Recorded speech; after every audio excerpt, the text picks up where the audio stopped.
Brasil de Fato. 3, 2, 1... Eu já sofri. O avanço das forças Eu já sofri por causa de computador, viu? Você volta na coisa das boas... Ah, não, faz... Vamos fazer a do lulismo, né? Tá. Bom, então é o seguinte, depois a gente vê como é que eu faço pra roubar você do Brasil de Fato. Era Gastão e Janaína. Não sou mais, não?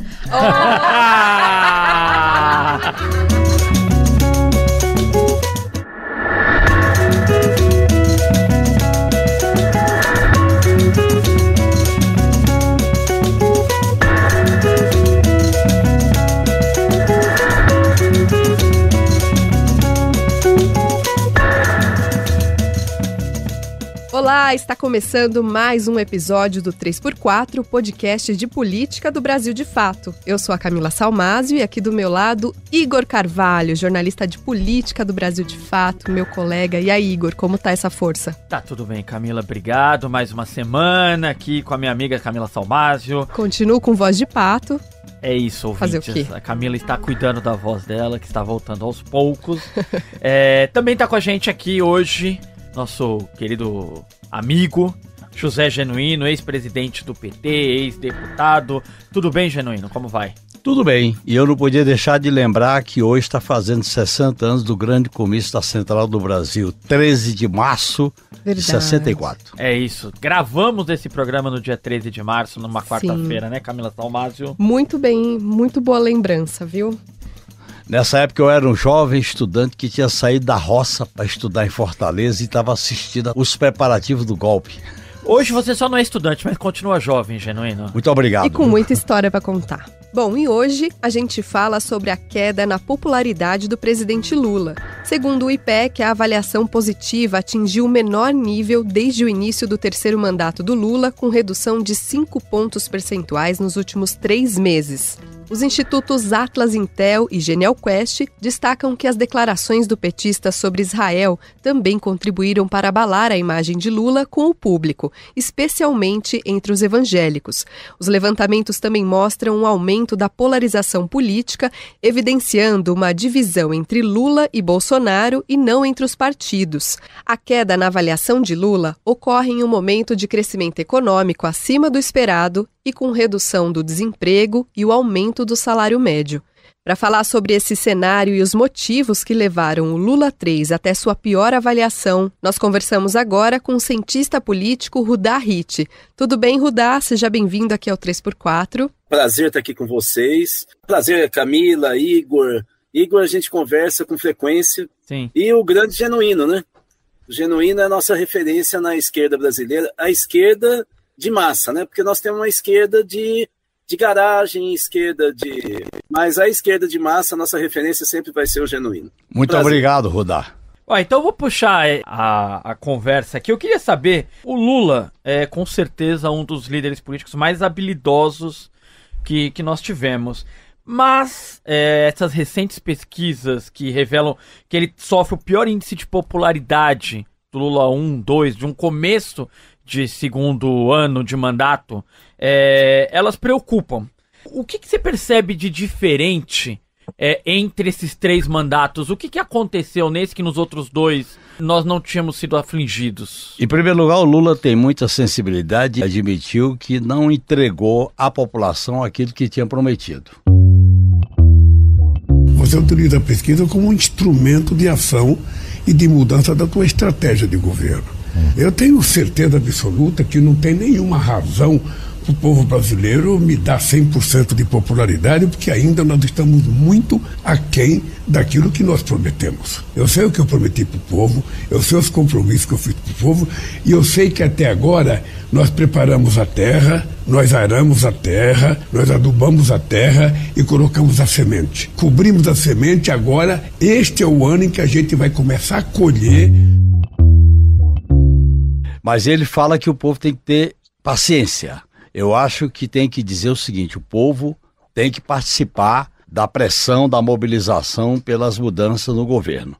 Eu acho que tem vários fatores aí que contribuíram. Primeiro, o país, no período das pesquisas, estava vivendo o ápice de uma polarização política. Essa polarização era a preparação do 25 de fevereiro em São Paulo, era a polarização que já vinha das comissões da Câmara, que depois se materializou semana passada, a polarização em torno das investigações contra a cúpula militar e o Bolsonaro e a polarização da situação internacional. Então nós tínhamos 3 polarizações. E o governo, como adotou a linha de não polarizar, de não enfrentar, ele perdeu pontos. Porque o país vive um clima de polarização. Nós aqui, inclusive, discutimos se o Brasil caminhava para uma polarização ou não. E nós advogamos que tinha uma polarização, que o governo tinha que estar se preparando para ela.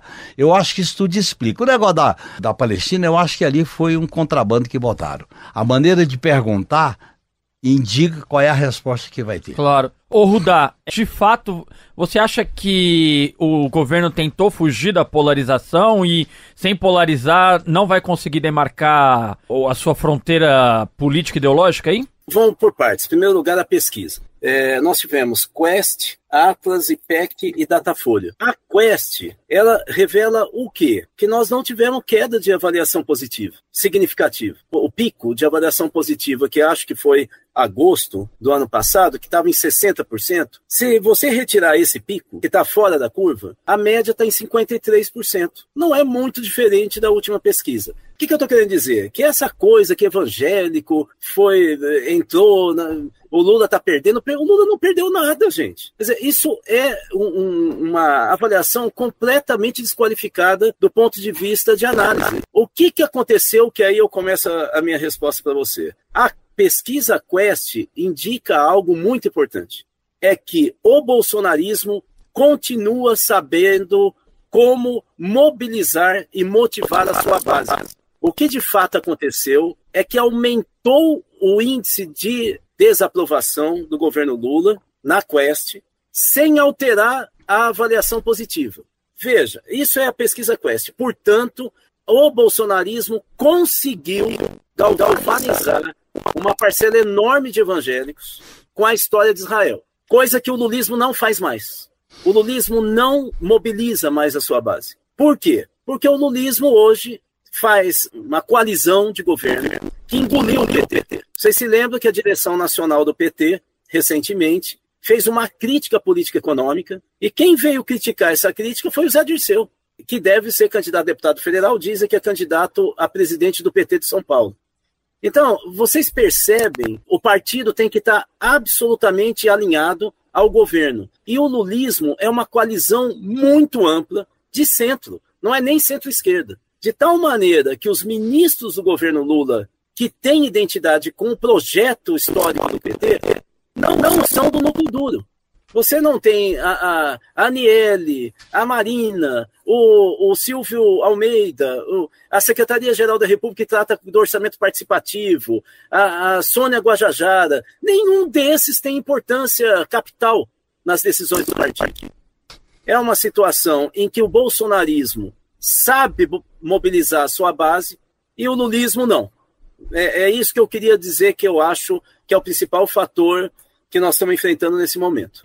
Rudá, mas você falou que as pesquisas elas não são tão significativas, mas falando sobre o núcleo, né, quem votou no Lula, essa desaprovação, né, essa queda foi de 7% entre mulheres e a população negra e parda, que também elegeu Lula, né, foi uma disputa muito acirrada na eleição, também teve uma queda significativa de 5% aí nessas pesquisas, todas, unanimemente, né?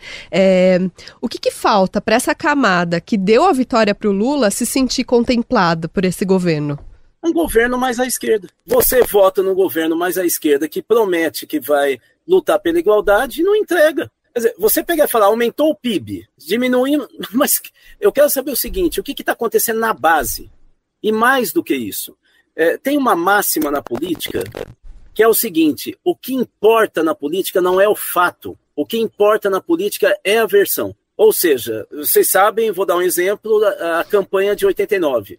A Globo editou o debate do Lula com o Collor, tanto que editou que o dono da Globo, anos depois, escreve um editorial no jornal O Globo, pedindo desculpa para o Lula por ele ter editado.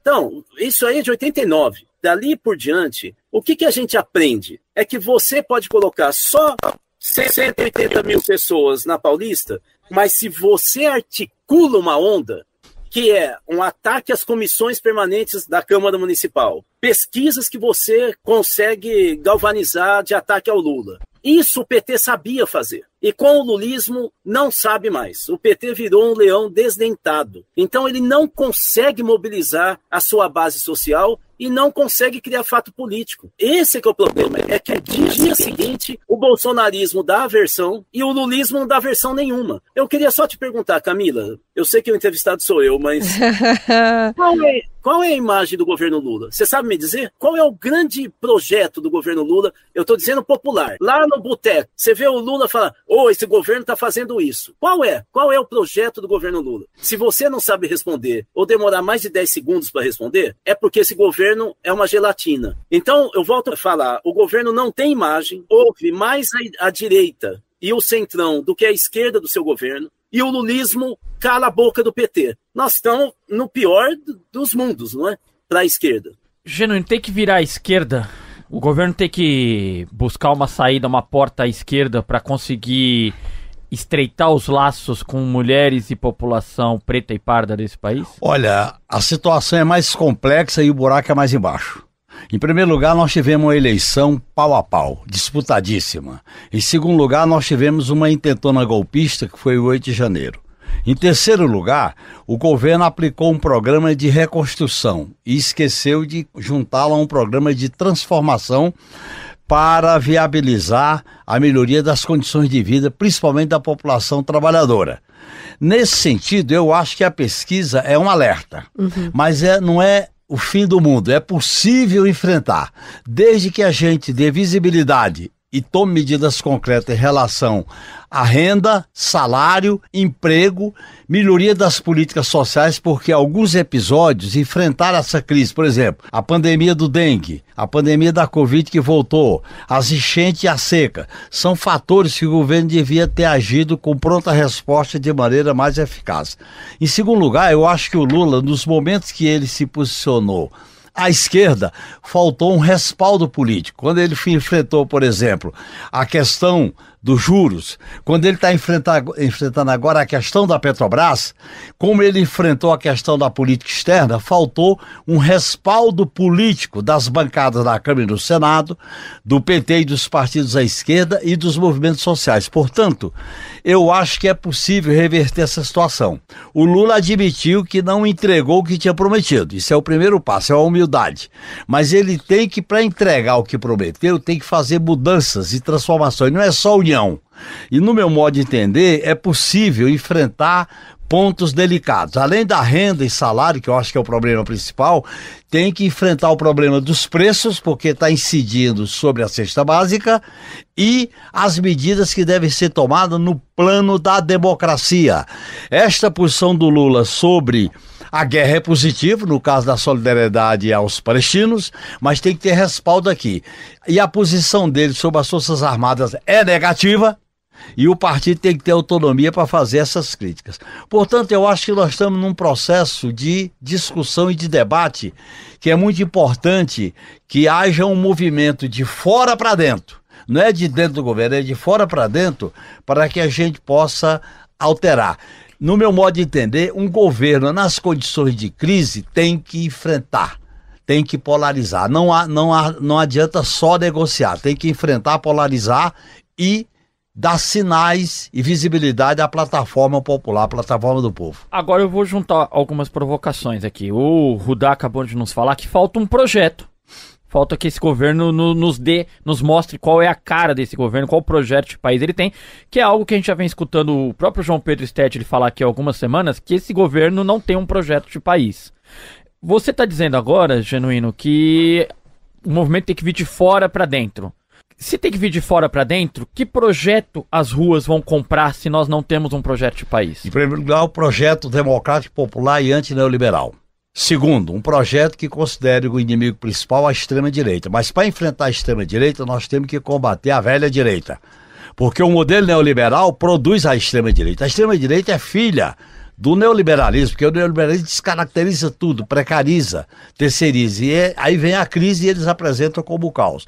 Esse projeto tem que sinalizar uma posição antissistema. Numa crise, se você não é antissistema, você fica diluído. O que significa antissistema? Combater o sistema capitalista, monopolista, imperialista e afirmar os valores de uma perspectiva socialista e transformadora, porque a crise produz isso. Nós estamos vivendo uma crise ampla, geral e restrita e múltipla. E numa crise como essa, você tem que apresentar suas credenciais para ganhar corações e mentes. Portanto, falta, no meu modo de entender, um projeto de futuro.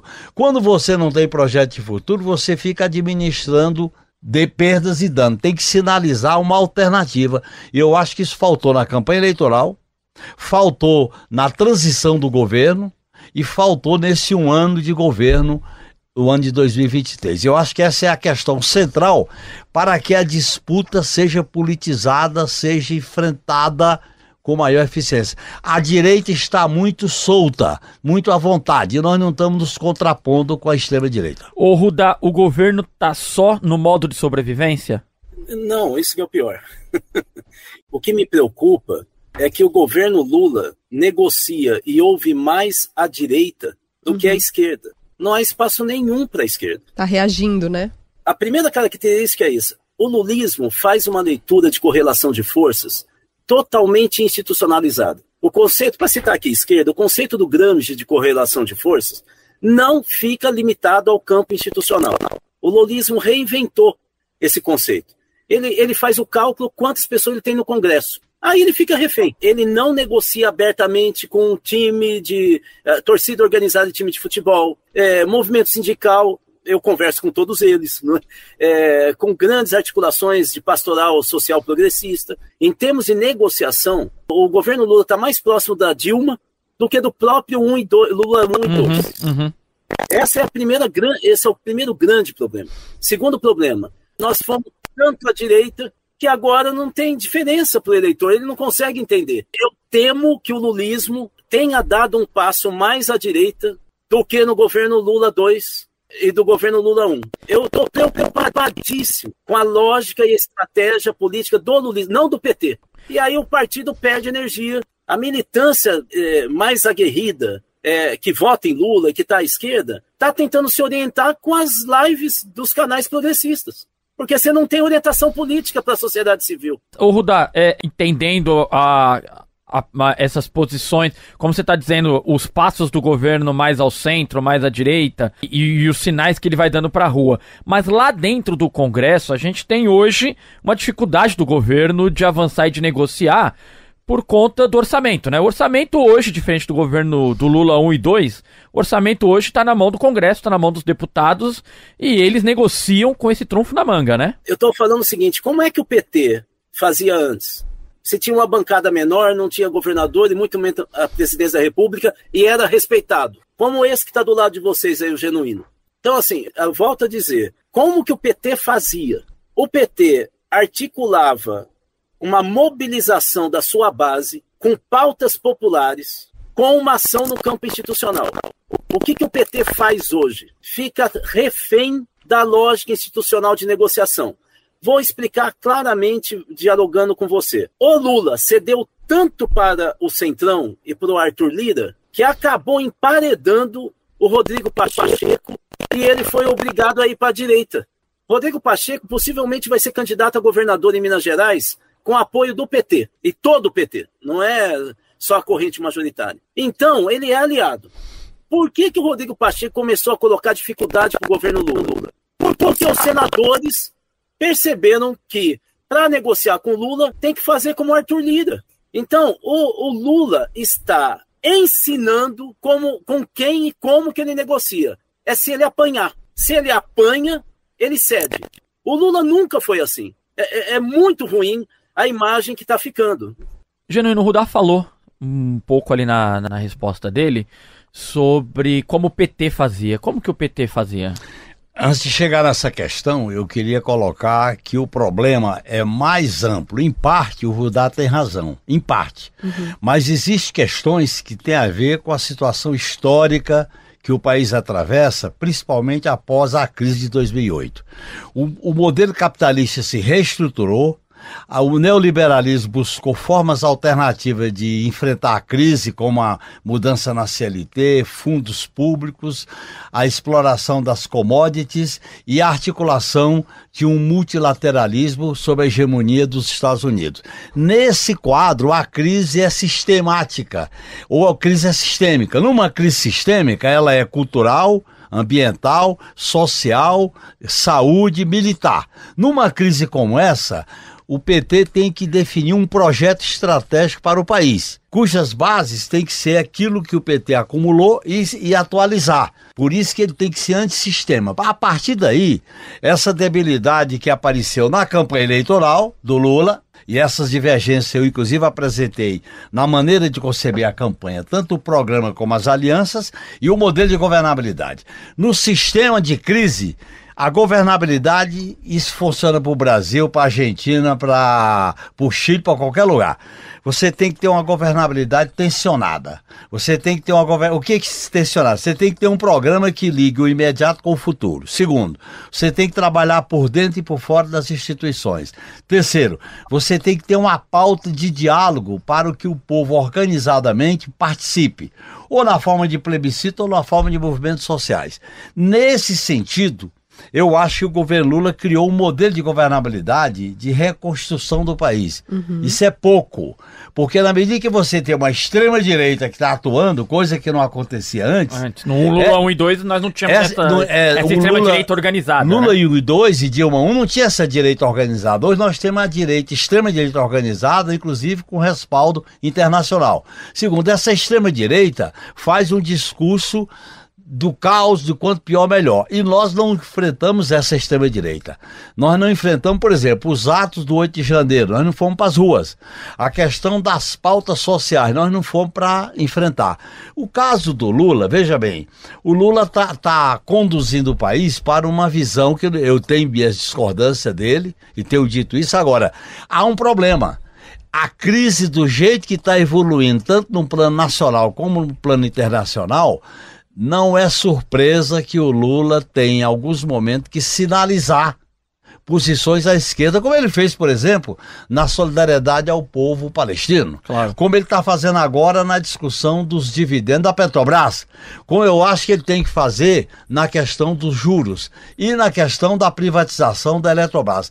Esses temas precisam ter um respaldo organizado e político dos partidos à esquerda. No meu modo de entender, o meu partido, o PT, está numa posição de muita subserviência. Ele tem que ter mais autonomia para articular uma frente de esquerda com o PSOL, o PCdoB e com os movimentos sociais para pressionar o governo de dentro e de fora, para se relacionar com os movimentos sociais e a gente estabelecer uma plataforma dos direitos do povo para apoiar o Lula. Apoiar o Lula não é incondicional. Apoiar o Lula significa fazer exigências para que a governabilidade seja uma governabilidade transformadora e nessa governabilidade de baixa tensão. Dá tempo ainda do Lula fazer essa virada? Claro que ele dá. Ele está nesse caminho? Eu acho que tempo dá. Eu não tenho condições de falar por ele. Sim. Mas ele ontem fez uma sinalização positiva de admitir que não entregou o que prometeu. Mas essa admissão demonstra humildade ou demonstra fraqueza, na sua opinião? Eu acho que demonstrou humildade. O Lula jamais vai... O Lula tem uma personalidade que ele não demonstra. O Lula é o seguinte, é uma liderança que para ele perder tem que ser com morte matada. Morte morrida não vai. Ele vai perceber o momento que ele pode ir para uma posição à esquerda. O que eu acho que está faltando nessa engenharia política é um sistema de articulação partidária, social, cultural, ideológica para fazer um enfrentamento fora dos marcos institucionais. Posso te fazer uma provocação? Então, se nesse momento entendida a tua resposta que o correto seria parlamentar petista lá no Congresso, senta, quais são nossas pautas prioritárias, precisamos polarizar, vamos pra rua debater isso e apresentar um projeto de país. Tô certo até aqui? Tá. Só que, ao mesmo tempo, por exemplo, na ponta, o governo está segurando a reforma agrária e está empurrando o MST. O João Paulo Rodrigues deu uma entrevista pra gente no Brasil de Fato, dizendo que o Abril Vermelho vai ser de manifestações e de ocupações, por entender que o governo não está comprometido. Olha, esse abril vai ser de luta, com muita mobilização, e o tema central é cobrar o governo federal a reforma agrária. Nós estamos já há um tempo que não tem assentamentos. O ano passado foi um ano muito ruim para a reforma agrária, um ano que não tinha orçamento próprio do governo, ainda estava recompondo os ministérios. Mas esse ano, a expectativa é grande, que o governo vai aproveitar o abril para fazer anúncios. Primeiro, o MST está certo, porque é um movimento social que tem que ter autonomia. Segundo, a bancada do PT e dos partidistas tem que fazer um bloco na Câmara. Esse bloco, independente do governo, polariza, discute, fala para a sociedade. Eu vou dar um exemplo. A Comissão de Educação. Não dá a Comissão de Educação para o PL. Como é que não dá? Você escolhe antes do PL e a bancada podia ter feito isso. Por que a bancada não fez? Porque preferiu a Comissão de Saúde, que dá mais emendas.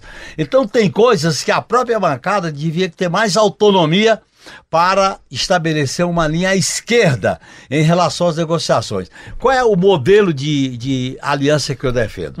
Essa aliança ampla, nós temos que formar um polo de esquerda dentro dela e fora dela, para pressionar, para tensionar, para dialogar com o próprio governo. Inclusive tensionar com o governo. Ó, Lula, estamos contigo, mas... Ó, Lula, estamos contigo. Mas essa pauta a gente não vai ceder. Nós não podemos ceder. Por exemplo, a pauta dos trabalhadores em aplicativo. Nós não podemos ceder o trabalhador em duas rodas. A pauta do movimento sem terra, nós não vamos ceder, vamos pressionar. A pauta do novo ensino médio, nós não vamos aceitar o que o Camilo está fazendo. A Amazônia também. A pauta da questão dos índios e anomanos, nós não vamos ceder.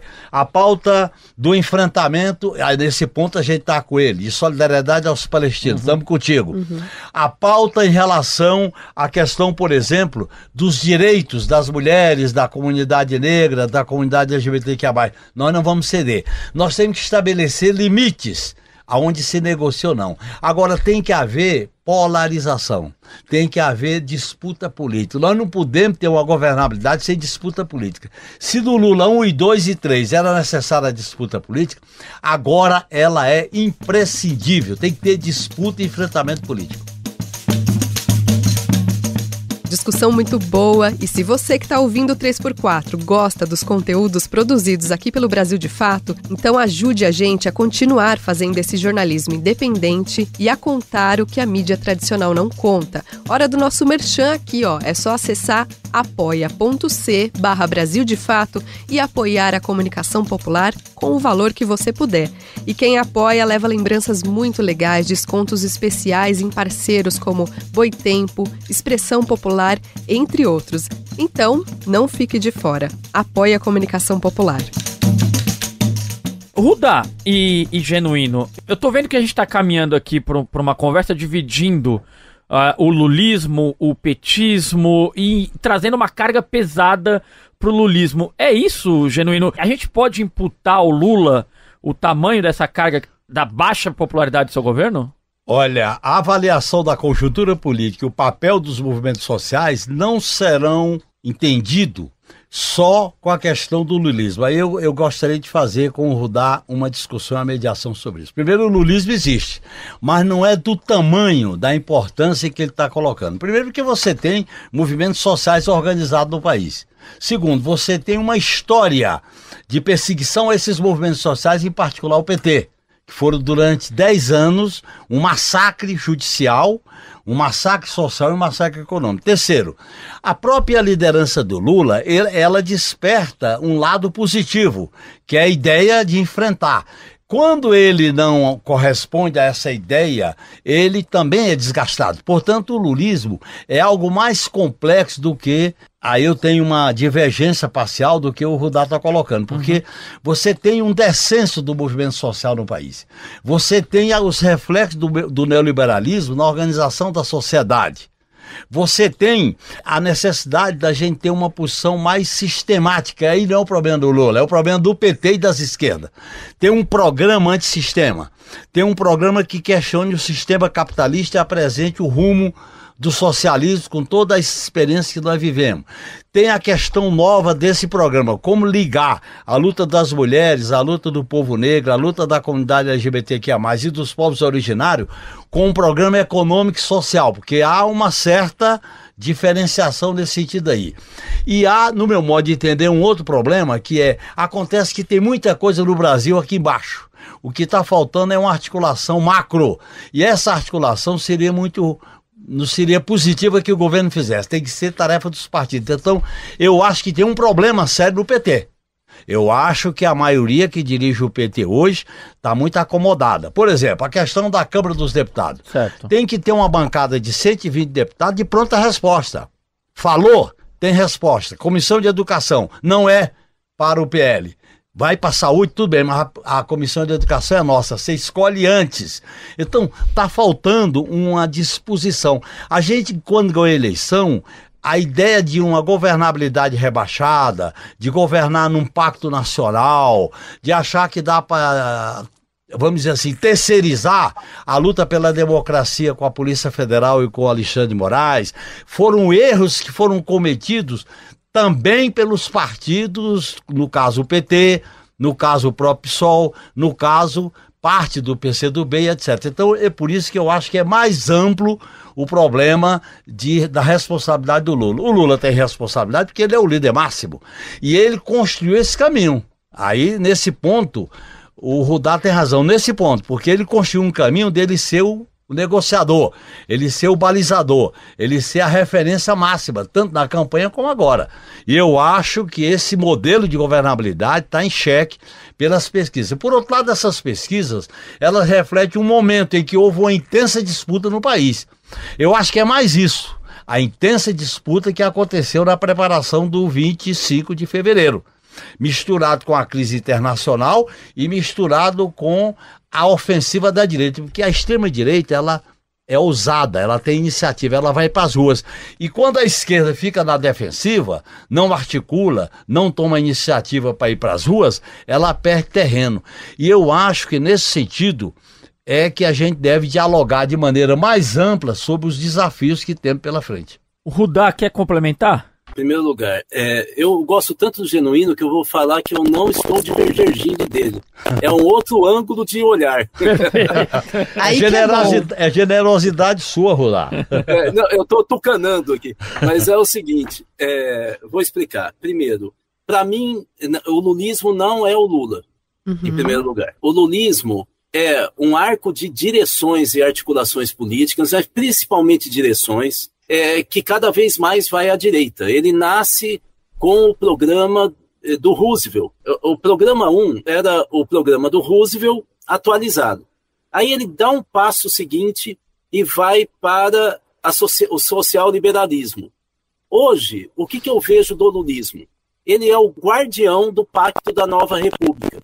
O Pacto da Nova República foi formulado pelo Tancredo Neves. É uma articulação que coloca limites e aceitações da pauta trabalhista, limites e aceitações da pauta da grande empresa brasileira, principalmente paulista. O Pacto da Nova República também define limites, mas aceita a coordenação dos militares. É isso que é o Pacto Lulista, que é o Pacto da Nova República. Bom, por que eu estou dizendo isso? Aonde é que eu acho que aí a gente tem posição diferente, eu e Genuíno? É que o lulismo coíbe o PT, coíbe as organizações populares. Vou citar 2 exemplos. O primeiro, eu conversei com as torcidas organizadas, que eu tenho uma relação histórica com eles, e eu ouvi, nós já pedimos agenda com ele não nos atende. Nós não vamos sair para a rua se a gente não conversar com ele. Vou dar um segundo exemplo.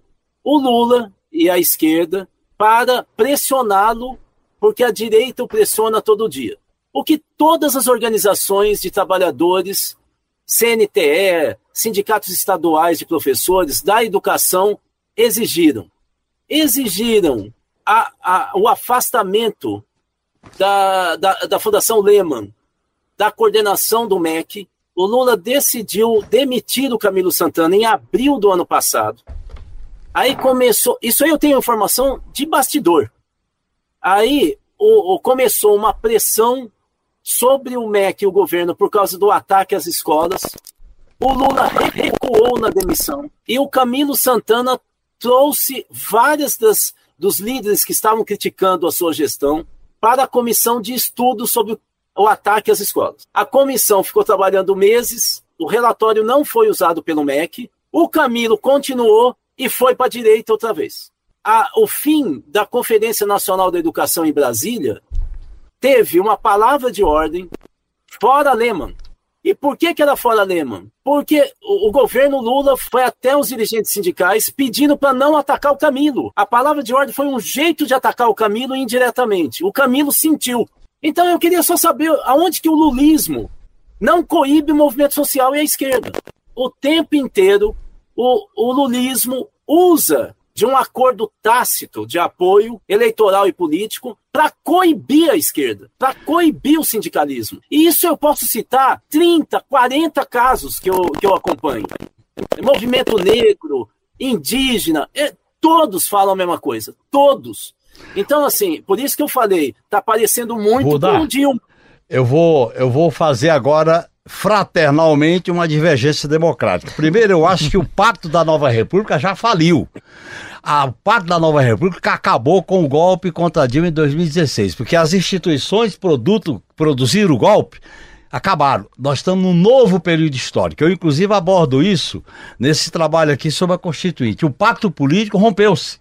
O grande problema é que nós atravessamos uma crise institucional porque as ideias da organização estatal da Nova República faliram. E nós, do meu modo de entender, nós estamos numa certa bagunça institucional. O segundo problema é que eu acho, Rudá, que há uma crise social muito ampla e profunda que envolve os trabalhadores de aplicativos, os trabalhadores da educação, o movimento sem terra, a juventude, a luta das mulheres, e há um fervilhar de mobilização política aqui por baixo, que não vai depender do Lula ou do lulismo, como você coloca. A própria manifestação, por exemplo, do servidor público em relação à necessidade de ter aumento, há uma pressão sendo construída e pressionando o governo. O próprio desgaste do Camilo já foi um recado claro do movimento social. E o Lula não conteve, por exemplo, o Lula não vai conseguir conter a pressão do movimento sem terra, como por exemplo a questão dos movimentos que estão pipocando pelo Brasil afora. O que eu acho que nós temos que discutir é o fio da navalha. Onde está o fio da navalha? O fio da navalha está o seguinte, para mim é taticamente. Lula, as exigências nossas são essas, porque se a gente adotar a tática de desestabilizar o Lula, quem ganha é a extrema-direita. Nós temos que combater a extrema-direita e exigir um programa de reformas sociais mais profundas. É uma tática delicada, porque nesse momento a gente tem que saber como apoiar o Lula e impondo condições. E eu acho que é possível fazer isso, porque há um sentimento da população, e a própria pesquisa revela isso, que o Lula tem respaldo, tá pau a pau na pior das hipóteses. Se a esquerda aparece como fazendo crítica do quanto pior melhor, é negativo. Nós temos que criticar o Lula e fazer proposta. Criticar o Lula, mas exigir. Como que é? A crítica interna e o apoio externo. Nós temos que fazer a crítica com proposta. Então, por exemplo, eu sou Lula, mas com exigência. Eu sou Lula, mas quero. Eu sou Lula, mas fiscalizo. Eu sou Lula, mas exijo. Eu queria fazer um contraponto, por favor. Vai lá, Rudá. Em primeiro lugar, não acho que o Pacto da Nova República está falido. Ele foi constituído momentaneamente por bolsonarismo. O bolsonarismo não governa. O lulismo é o Pacto da Nova República, gente. Não tem jeito. O Lula está recolocando com o Centrão, com os militares. É um pacto. O governo Lula 3 é um pacto. É um pacto das elites. Agora, o Genuíno tem razão. É um pacto que ele não consegue mais se sustentar. Por isso que o governo está em crise. É porque ele está com uma articulação e uma leitura política que não se sustenta. Segundo lugar, vamos então pegar os movimentos sociais da esquerda. Nós tivemos um esboço de reação dos movimentos sociais, em especial, no fora Bolsonaro, durante o governo Bolsonaro. Eram 600 entidades. Eu conversava com os coordenadores do fora Bolsonaro, que das 600 eram mais ou menos 10 entidades. O que eu falava? Gente, vocês colocam um monte de gente na rua, e vocês não vão a público, a gente não consegue saber quem é que está coordenando. A gente não sabe nem o que vocês querem para o Brasil. A resposta, Rudá, o movimento social no Brasil e sindical está tão dividido que o máximo que a gente consegue unir é fora Bolsonaro, vacina no braço, comida no prato. Se a gente coloca um item mais, racha movimento social, racha a esquerda, racha sindicato. Então, o reflexo político dessa fragmentação do mercado de trabalho, lembrando que a esquerda, historicamente, a identidade dele está ligado com o mundo do trabalho capitalista, com o trabalho assalariado. Essa ruptura do mercado de trabalho, numa série de fragmentações de formas de ocupação, está gerando uma ruptura política e uma dificuldade gigantesca de articulação de pautas. Então, veja, lá embaixo nós temos organizações que têm pautas corporativas, do outro lado o identitarismo, que é a mesma coisa, e finalmente o lulismo que não avança em pautas progressistas. Esse é o cenário. O Lula tem influência, tem, mas não tem esse lulismo, como foi o getulismo na história do Brasil, como foi o peronismo na Argentina. Parte da Nova República, se é uma divergência, está clara, ele acabou com o golpe de 2016. A crise da institucionalidade no Congresso com emendas impositivas. A crise com a militarização do Estado brasileiro do governo Bolsonaro. A crise com a supremacia judicial do período da Lava Jato e pós-Lava Jato. E a crise que está marcando aí com a segurança pública, isso são aspectos institucionais que colocam em xeque o modelo institucional da Nova República, que não era isso. No meu modo de entender, o pacto da Nova República está em crise. Ele está tateando. No meu modo de entender, esse é o problema da crise institucional. Pronto. Como eu defendo uma nova constituinte como futuro, esse pacto está rompido. A história rompeu com ele. Achamos um lugar. A um lugar. E a divergência é sempre boa, né? A gente dá para o ouvinte oportunidades de refletir sobre vários pontos. Isso é maravilhoso. Mas para a gente não jogar o bebê com a água da bacia, como a gente fala, eu acho que tem bastante coisa que o governo tem feito também que não tem aparecido tanto. Então a gente está no menor patamar de desemprego, né? A gente teve aí uma taxa de... Aumento da renda do trabalhador em 11,7%. Também, né? A gente teve agora no Nordeste, né? Os institutos federais. Tá faltando expertise para divulgação das coisas boas que o governo tem feito? Está faltando disputa política para defender o que o governo faz, se antecipar o que o governo vai vir a porrada, e está faltando também disputa política para apontar as limitações do governo. Mas a comunicação não está horrorosa? A comunicação, ela reflete um posicionamento político total do governo. Não adianta criminalizar o coitado. Não é só técnica? Não é só técnica, não. É política. Porque você vai comunicar que visão. Você vai comunicar que governabilidade. Vou dar um exemplo. As bancadas de esquerda não capitalizaram o suficiente o posicionamento do Lula sobre a solidariedade aos palestinos. As bancadas estão na defensiva em comprar briga sobre a Petrobras. Está aí a TV aberta fazendo o proselitismo que faz. As bancadas estão na defensiva ao discutir, por exemplo, a necessidade de rever o modelo elétrico de privatização, que é o caso da Eletrobras. Há uma certa defensiva. Na própria discussão sobre as Forças Armadas, as bancadas podem tensionar para exigir punição sem anistia e reforma nas instituições militares. E são pautas que você tensiona, que você puxa. Essas pautas, não adianta o Lula dizer, não vai comemorar 64. Vai ter comemoração de 64 da maneira crítica. Eu mesmo vou participar de uma grande mesa redonda no Pará. Num governador que é do MDB. E eu vou participar de uma mesa redonda em Belém, sobre 60 anos do golpe. Portanto, tem coisa que está acontecendo além daquilo dos recados do Lula. Ô Rudá, como é que tá a comunicação do governo? Porque tem índices bons que podem ser aproveitados e o governo simplesmente não consegue comunicar isso com a população, né? A questão é chegar para a população, né? Olha, então vamos por parte. Eu concordo com essa fala do Genuíno. Então vou explicar aonde que está a concordância. O governo não tem comunicação de massa. E por que não tem? O que nós temos de informação de ministros é que o governo Lula não quer mobilizar a sociedade civil, porque isso pode polarizar na rua com o bolsonarismo. facilitar o crescimento de massa do bolsonarismo, e o Lula e o lulismo avaliam que, nesse momento, nós estamos num refluxo de luta social e não vai ter resposta à altura. Então, nesse sentido, pelo que nós ouvimos de alguns ministros, o Lula vai cozinhando o galo para não criar um contraponto, e eu não sei exatamente até quando, talvez com a prisão do Bolsonaro, que aí não tem mais como segurar. Mas o fato é que não há comunicação de massa, não é por culpa do ministro, é porque há uma leitura política da sociedade brasileira. E aí, o que a gente tem que pensar da comunicação? Você tem que criar o fato político, você tem que criar a onda. O que o bolsonarismo fez agora. Eles vão para a rua no dia 25 e, na sequência, eles criam fatos políticos. Tomam 2 comissões permanentes da Câmara. Anistia. E assim vai. E a minha questão é, o que nós da esquerda e o PT estão fazendo para planejar uma onda, um acúmulo?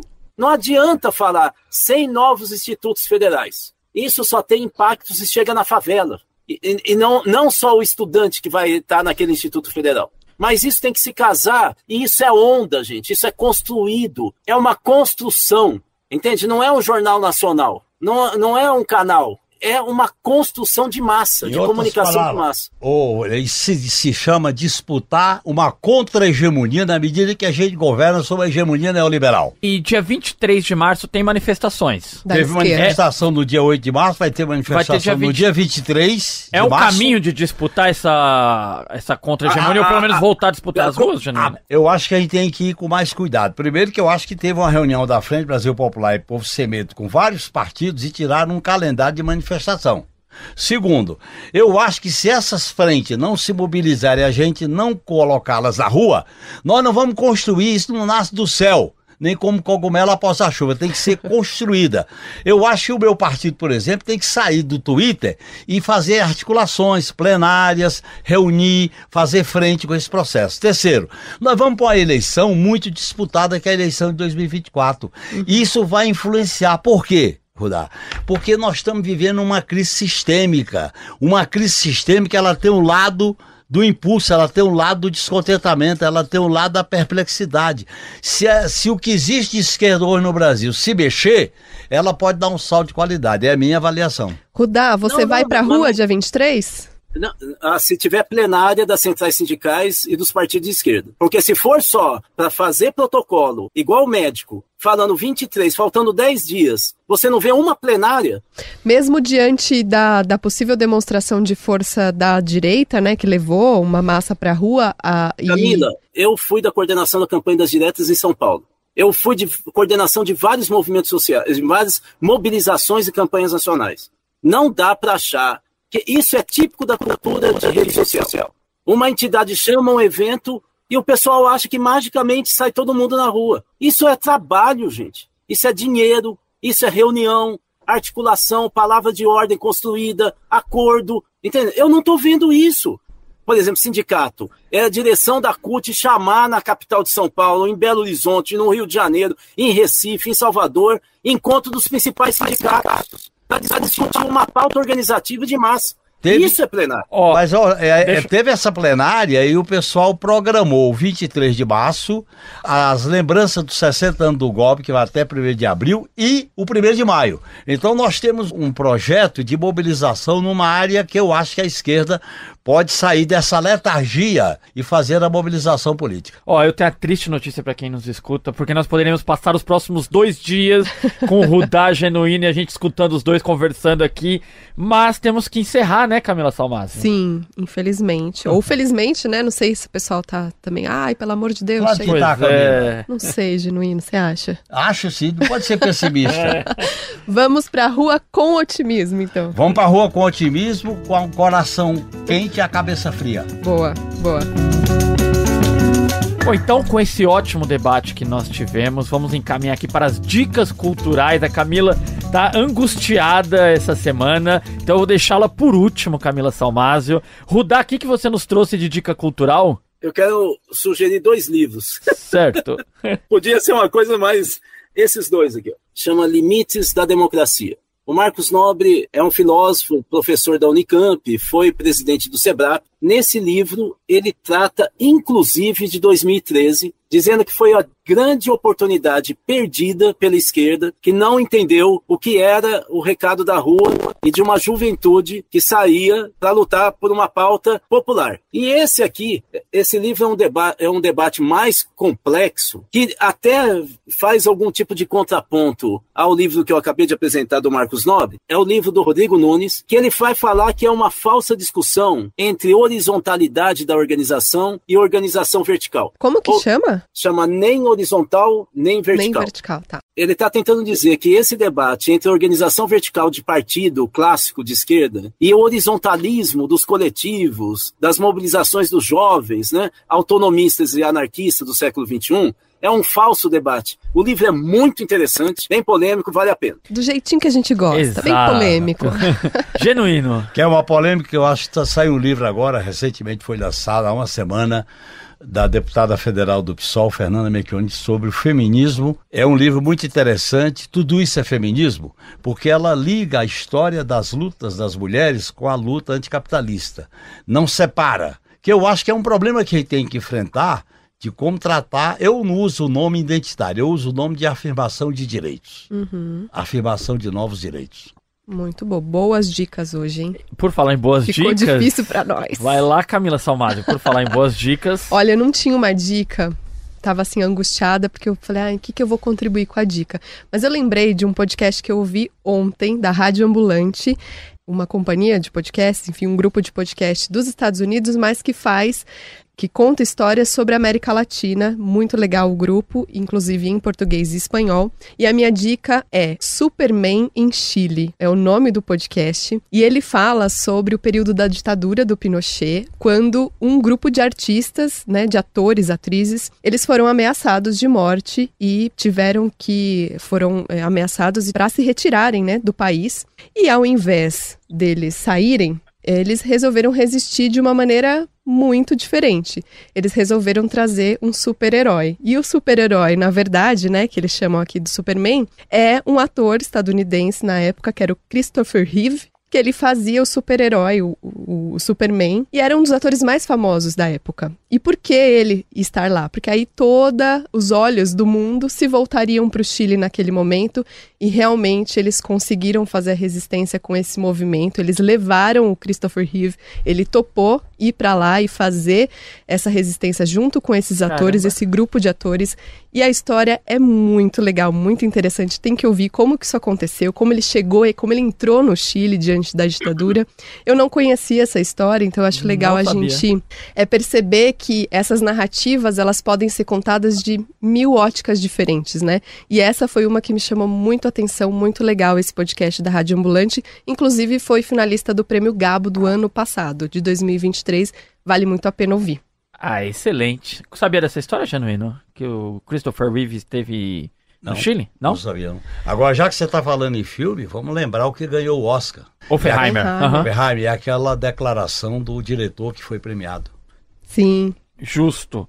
Olha, eu trouxe um filme também que disputou o Oscar, mas o filme sul-coreano, Vidas Passadas, é um filme lindíssimo. São 2 amigos de infância, um rapaz e uma mulher. Eles são amigos desde muito pequenos e eles se reencontram pelas redes sociais 12 anos depois, e mais 12 anos eles decidem passar a infância na Coreia do Sul. Eles decidem se encontrar em Nova York, onde um deles reside, e o filme é muito bonito, é falado em coreano e também em inglês. É um filme lindo, muito bonito, daqueles filmes que termina e você se sente órfão. Coração quentinho. Coração quentinho, Camila Salmásio. E com essas dicas culturais, nós chegamos ao fim deste episódio do 3x4 do Brasil de Fato. Rudá, te agradecer pela participação aqui no podcast.